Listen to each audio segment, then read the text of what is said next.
Greetings, Emersonians from far and near. This is Reverend Deborah Bennett, and it is Friday, so you know what that means, right? Let's all say it together. It is time for Ministry Messages.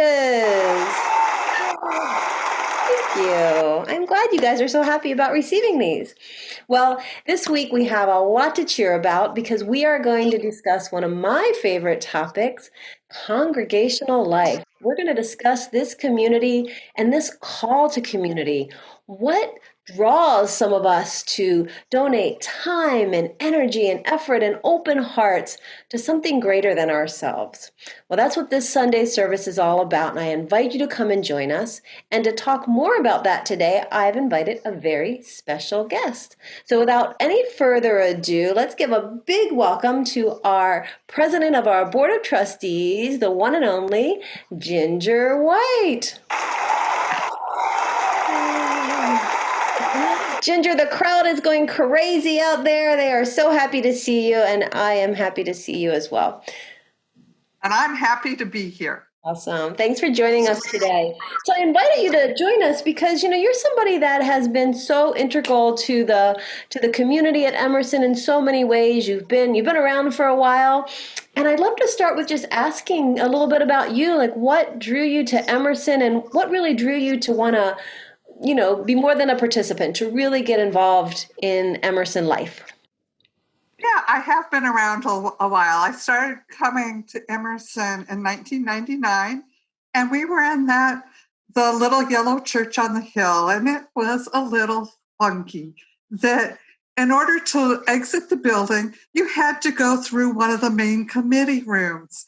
And so as I was leaving one Sunday, there was a group of people meeting, and I tried to tiptoe out through the door, but they asked me if I want to join them. And it was the worship committee. I looked around. They were people that I liked, that I knew were fun and interesting. So I decided to stay. And I did. I'm so glad I did. I have learned. I have grown. And Emerson has really enriched my life because of that decision that day to stay and be a part of that committee. That is so great. What a great story. I love that story. It reminds me of, when we go to museums and they make us funnel through the gift shop at the end. So maybe next time we'll talk to the buildings folks and redesign a little bit. But hey, you're also on the Board of Trustees. You are our president. And I know some people may not be aware of what that even means. Why do we have a Board of Trustees and why do they exist? So can you just take a minute or two, or not even a whole minute? Give us a couple seconds of tell us a little bit about the board. Of course, the board is elected by the congregation, and so the board is responsible to the congregation. And if there are legal matters, contracts to be signed, those are certainly things that fall under the board's duties. And the board is responsible for the financial and operational parts of running Emerson. And so we look at the policies and procedures and make sure that they are in accordance with our vision and mission statements. That's wonderful. That's wonderful. And like most organizations, Emerson has an organizational chart, right? Right, we do. And understanding how that organizational chart works can really help us to understand how to be effective contributors to the community. Can you show us a chart? Well, funny you should ask. I have it right here handy with me. So big shout out to Maggie Baker, our office extraordinaire, who created this chart. Now it's still in the making, so there might be a couple little tweaks happening here, but she did such a good job of giving us the visual. And the important part of this chart is what's at the top. What's at the top is the Emerson congregation, because really it is the congregation that is the center of our governance. Do you want to say anything more about that, Ginger? This chart will be going shortly onto our website, and then you'll be able to see it in more detail, which is exciting.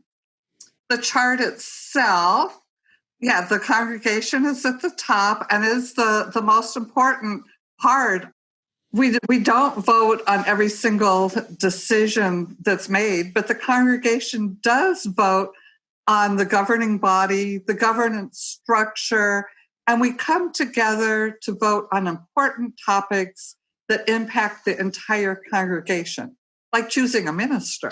Yeah. And in turn, the minister does a couple of important things. One of them is to help support the staff and guide the staff. And we have an amazing staff, as you'll see to the left side of the screen. We have Beth Klein, who's our director of family ministries, Maggie Baker, our office administrator, plus, plus, plus. And then we have two gifted musicians. Kathy Middleman is our choir director, and Bruce King is our music coordinator. So that is part of what I do. And then really what we have here, as you'll see, is it looks like there's kind of two sides of the organization. So we have these two different, what we call ministries, right? So there's the operations ministry and the program ministries. Ginger, tell us more about the operations ministries. Before I do, I want to do another little shout out about three committees that are elected by the congregation and report directly to the congregation. And that is the Leadership and Nominating Committee, the Conflict Resolution, and the Committee on Healthy Ministries. And yeah, the operations side are overseen by the Board of Trustees, which includes 4 officers and 3 operations associates who support specific areas of operation.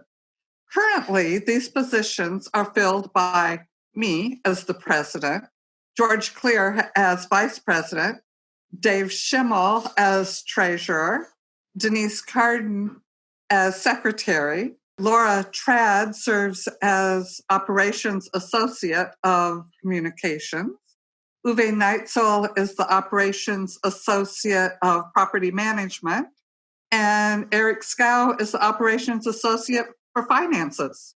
Awesome. That's a great team.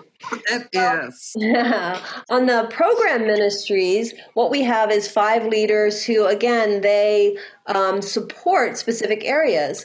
So what I like to say about both the program ministry associates, which is what we call them, and the operation associates, is they have kind of the 3 C's they're responsible for: coordination, collaboration, and communication. So they're tasked with helping to make sure all the ministries that we do and all the activities we do in the congregation are coordinated, that there's collaboration, that we're not just doing things in silos, and that there's communication so we all know what's happening.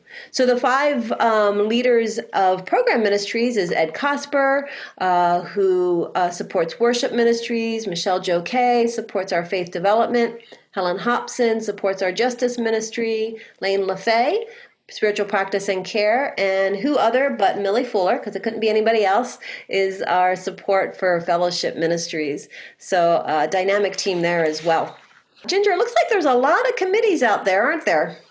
There are.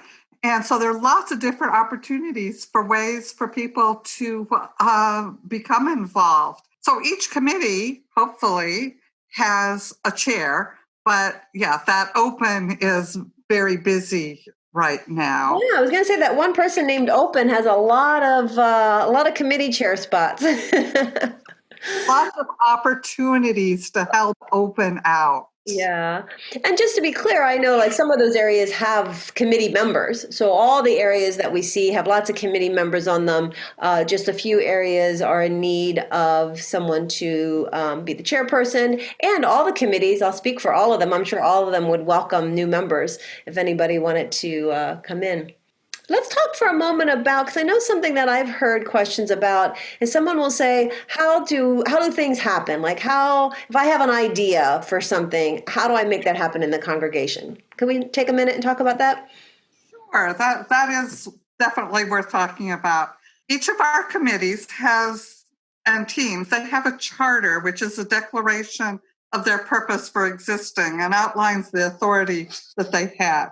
The first place to start when you have an idea or a question is with the committee that is associated with that. And they do their own part, but for things that require those 3 C's of collaboration and coordination and communication, it would then go up through the The organizational structure, right? So an idea, let's say, that the story troupe might have, they would take that to Ed as the worship ministry associate, and then Ed may have that conversation with everybody in that team, Michelle and Helen and Lane and Millie, to see how they can help support if there's any collaboration or coordination that has to happen. And then usually that's what happens. I mean, the committees do many things without that structure, but that structure is there for support. right. And then do things ever go to the board? Yes, many things end up coming to the board. And then there are those few things that require a congregational vote or that need more research. Yeah. Well, that's great. That's why we have that board structure there. Well, I'm sure people have a lot more questions about this. And as you said, it's going to be posted on the internet. And Maggie tells me there'll be special little links. I might be spilling the beans here, but she's going to make this chart on our website so that you could click into somebody's name and actually get their email address. So it'll be really easy to ask questions. But let's say somebody just wants to, get involved in a committee. How does one do that? Well, we're having a committee fair next week. We are? What's a committee fair? So there'll be representatives from the different committees, and people can find out more and sign up.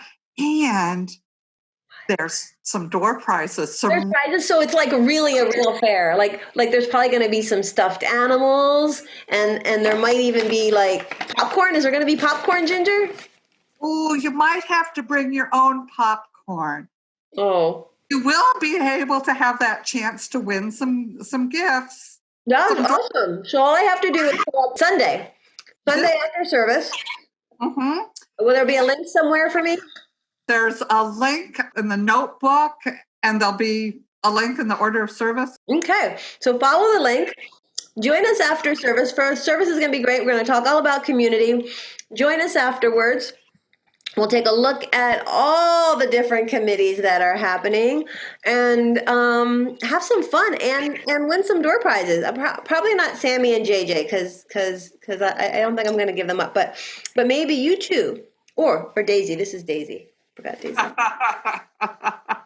So they're all here. Ginger, thank you so much for joining us. This has been a really wonderful conversation with you, and thank you so much for all your service in the Board of Trustees. And I'm so glad you walked that direction one day going out of the congregation. Too.